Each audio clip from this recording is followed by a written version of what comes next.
Ayan na, so ayun na nga, contentan na naman tayo. Mabilis pero masarap na beef pastil to. Sobra, tingnan nyo. Yan ang mga Ricardo, di ba? Simpleng-simple. Check nyo hanggang matapos tong video para malaman nyo kung paano gumawa ng mabilis, madali, masarap na beef pastel.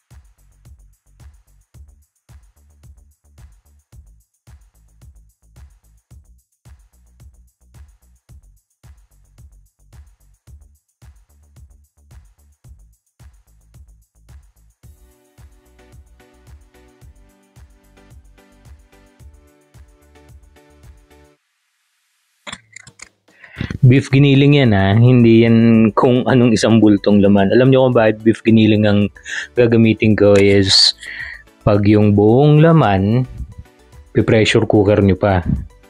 Dagdag oras. Ito, gisa. Saglit lang.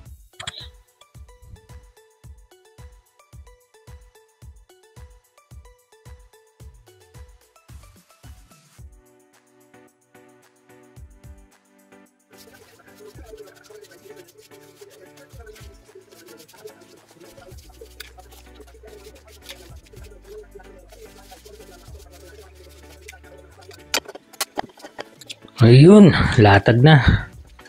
So, gisa muna ang luya.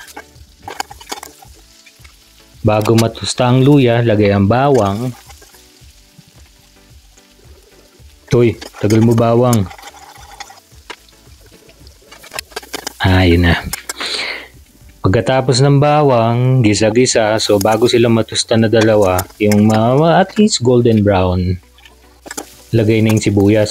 Nilagay ko na yung sibuyas. Kasi ginagawa ko paglagay ko ng sibuyas, dalawang halo. Lagay na kaagad yung karne. Yan na. Lagay ang paminta.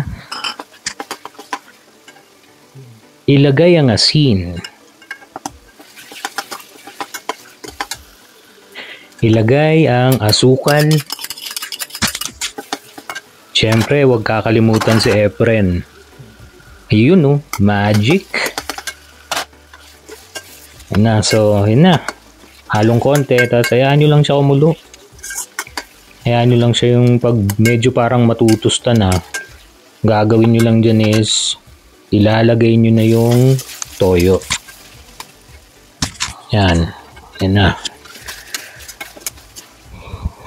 Manang, may toyo ka ba dyan? Yun, so nilagay na ang toyo. Halo-halo lang. Ang style dito, pag nilagay mo na yung toyo, after 1 to 2 minutes, yan, lagay mo na yung, kung may siling demonyo ka, or yan, kaya para magkaroon ng konting kick or anghang, yung beef pastel. Halo lang, antayin nyo na yung matusta, yan na yun. Depende na sa inyo yung tamis, depende na rin sa inyo. Yung alat, depende na rin sa inyo. Yung mga sinend ko or yung mga inilagay ko na ingredients at sukat, yun yung sukat na niluto ko na 1 kilong beef giniling or beef pastel. Yun yan. Mas masarap to kung matusta Kaya lang kasi yung mga bata ayaw nila. Katamtaman lang. Pero pag medyo natutusta-tusta to, yun Yun ang pamatay dun.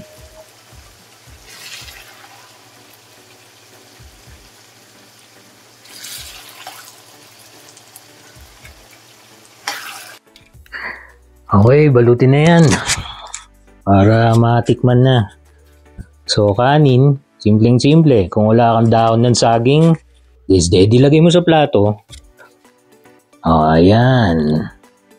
Dahon ng saging. Kanin. Patong mo na agad yung niluto mo na beef pastel.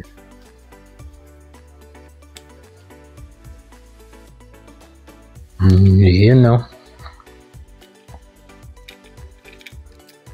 Yan na. Masarap to sa mainit na kanin eh. Kaya nga ginagawa nila rito, nabalot nila sa saging. Pag mainit pa yung kanin, patong yung pastel. Beef pastel, chicken pastel. Tapos tatakpan. At least ma-retain yung init. At saka iba yung sarap at bango pag sa saging nakabalot. Yun na yung beef oh. Yun.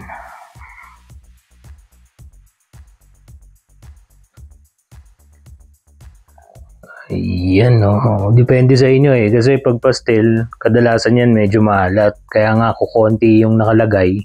Pero yung kanin, katamtaman din.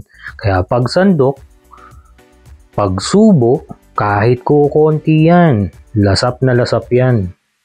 Mas gusto ko yung pastel yan, nilalagyan ng kamatis. Sayang nga eh, wala akong sibuyas na na nailagay, na hilaw. Mas gusto ko yung may sibuyas. So, ayan na, tapos na ang ating pastel ha. Sa susunod na contentan ulit. God bless!